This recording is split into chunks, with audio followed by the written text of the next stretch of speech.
Bradley Davis is about to tell us it's more than just art, Bradley, but rather a metaphor about strength and unity in our communities. That's right, Bryn. So the Resource Exchange TRE, it does kind of look like tree, which is kind of fitting given that they have the yarn all around the trees. This sign made out of yarn for this metaphor, where they had about 600 people, right, making this yarn as the metaphor for really the connectivity in the community and helping the disabled, mentally or intellectually disabled members of our community in El Paso County, Teller County, Park, and recently Pueblo. So I'm here with Colleen, the CEO, and Kelly, directors of communication and development. So tell me, guys, why it's important, while we're celebrating y'all's 60-year anniversary, to help these people in our community. You know, 60 years ago, 3 families stopped to create the Resource Exchange as part of Colorado's movement to support people with disabilities, particularly intellectual and developmental disabilities, in the community rather than sending them away to institutions. And those 3 families supported 85 people. We're now supporting almost 13,000 individuals in those 4 counties, and really trying to bring more than just charitable services to them, to really help them be a part of the community and get their needs met here in the community. Kelly, I know you were involved with this program where they put the yarn up. Just tell me how special that was, having 600 people come out to volunteer to make this big display we have right here. It was really special. Really, this is a metaphor for all of the threads that come together to make TRE work, to support the community of all 4 counties, and so really each thread of all the yarn around all the trees really showcases just how much support and how many of us have to come together to make this work and to support the people of the community. We had over 22,000 yards of yarn donated by You and Me Yarn Boutique, and to put that into perspective, that's about 13 Manitou inclines of yarn were knitted and thrown together on these trees by our clients, by our volunteers, by our board members and staff members. So it was a really special event. Well, she mentioned the Manitou incline. I've done it once. It's pretty far. So it's a good metaphor, as this whole event is. And very last thing really quick, all of this yarn, once they take it down, will be used to knit clothing for the homeless veteran community. Really good cause. We'll be out here all morning. But until then, Bryn, back to you. Intellectual or developmental disabilities. They just finished a huge art project in honor of their 60th anniversary as an installation that involves 600 hands, Bradley, thousands of yards of yarn. Fill us in and why this is so special. Josh, it's special because it's a metaphor for how connected the community is with helping these individuals with intellectual disabilities. And Cass, I'm aware that you said you were a knitting consultant, and they were like, no, she's the knitting consultant, not just, or sorry, I messed that up. You said you're a knitting volunteer. They said she's not just a volunteer, guys, she's the consultant because of how often you do these kind of yarn bombing things. Tell me, what goes into making the trees like this on such a big scale? This was a really big project, and it took a lot of math. Math always comes up in a project like this to make sure that we had enough yarn to do what we were intending to do. And this is about 22,000 yards of yarn, and it took just our family, which is Emerald, my husband, and my daughter, over 400 hours just to do the knitting part of this.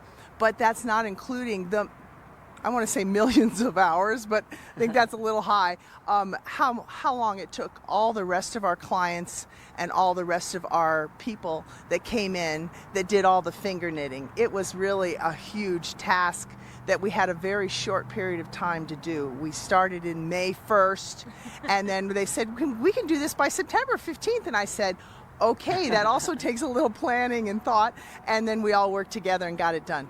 That's so great, and we'll talk with Cass and her daughter Emerald later, who is the newest board member and a client of TRE. And I'm also here with Jen. So Jen, Director of Operations, tell me about how this was really expanded with community members, some of your partners that are also helping people in the community. Yep. So we have about 400 partner agencies that the Resource Exchange works with and partners with, and so we really reached out to them. They're the ones that are serving our clients, and they're doing the work. So we asked them to come in, and they would come in.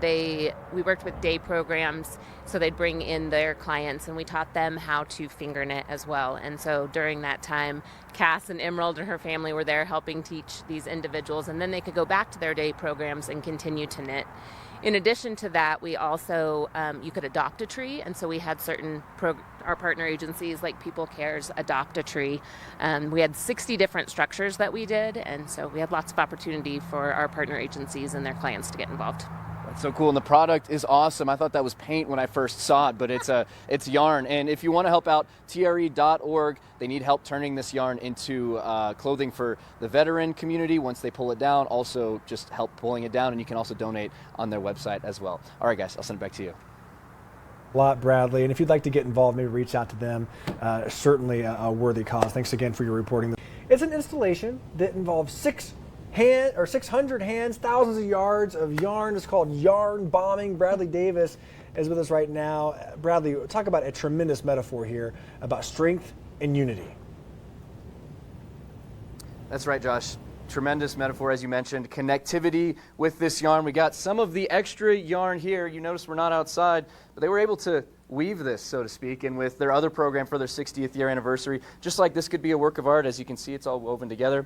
They also had an art show with some of their clients with those intellectual disabilities and local artists, raising money for TRE for their 60th anniversary. And Kelly, tell me a little bit about what this art show, kind of the impact of this art show. Yes, we had over 70 local artists donate art to this art show. About half of them are clients of TRE that have disabilities. We also had professional artists from the local community, staff members, board members, so truly an all-inclusive art show. You have no idea who is a client, who is a professional artist as part of this show to really showcase all of the artistic expression from our community.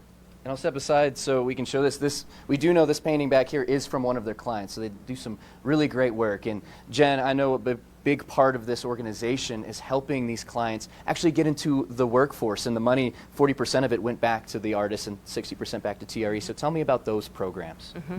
So New Altitude, which that's the space we're in, that's where we hosted the art show. New Altitude is a co-working and office space, but it is also a nonprofit co-working space. And it's a social impact business. So the profits that we do get go back to support the resource exchange. The other piece of the social impact is that we do employ individuals with disabilities. And the concept was that we represent about 27 different organizations in this space. And so as they see individuals work that have a disability, organically they started asking, oh, can we hire them? And so it's been really cool to see that happen, because that was our mission. And it's the coolest part for me about TRE is they're helping these individuals be independent in the community and really get to live their life. And if you want to buy one of these pieces of art, you can go to TRE.org. You can also contact them if you want to help with the yarn repurposing, where once they take that yarn down, which we'll show again in the next half hour, they're going to be creating it into sweaters and things like that for homeless veterans. So many good initiatives going on here at TRE. All right, Josh and Bryn, I'll send it back to you. Yeah, they just finished a huge art project in honor of their 60th anniversary. It involves 600 hands, thousands of yards of yarn. I'm learning what yarn bombing is this morning. Bradley Davis with us right now. Again, talking about a tremendous metaphor that's all about strength, unity, and inclusion. That's right, guys. So these trees, as you mentioned, took a lot of work, and 400 hours of that work was by these two individuals, Cass and her daughter, Emerald. And Emerald was one of their clients of TRE and now is one of their recent board members. So tell me, what has TRE done to you, and what does it mean to be such a big part of this project? I've been in the client for 6 years with service from the TRE that they provided of the intellectual disability, etc. What made me wanted to help them to seek them with their future services and help them learn what the new service that they can try.